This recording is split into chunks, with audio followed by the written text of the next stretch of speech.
A Contact 5 investigation. Medical marijuana is now legal in Florida. But if you ask local law enforcement, there is an unintended consequence that is creating a danger on the roads. Contact 5 investigator Wanda Moore here tonight with a story you will see only on 5. Wanda?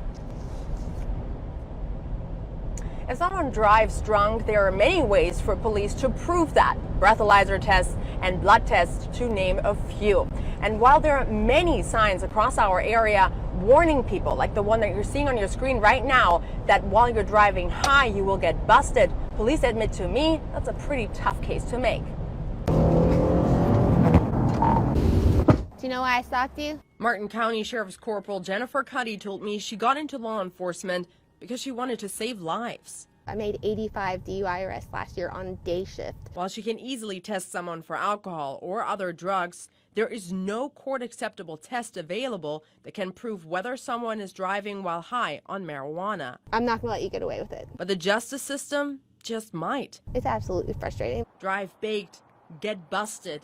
Martin County Sheriff Snyder appreciates the message, but knows the truth. It's going to be easier for people to drive under the influence of marijuana and get away with it than people who drive under the influence of alcohol. Because even the most accurate blood test can only show that THC, the chemical compound in marijuana that gives you that high, is in your system. The test does not prove whether you're still feeling the effects.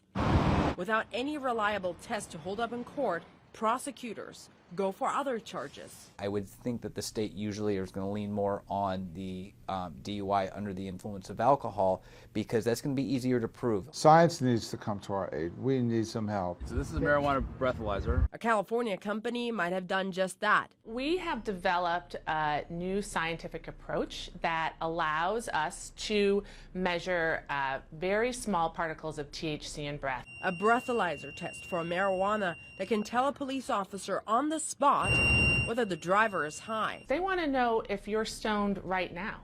They don't want to know if you used last weekend. What sets this test apart? The experts say THC remains on a user's breath for a very short amount of time. But it will likely be a while before this or another field test for marijuana is used to prove someone is driving high. I think this is going to be a problem for years to come.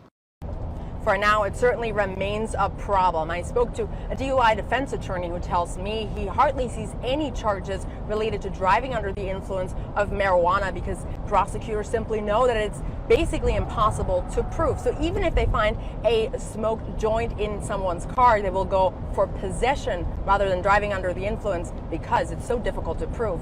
We're live in West Palm Beach. Wanda Moore, WPTV News Channel 5.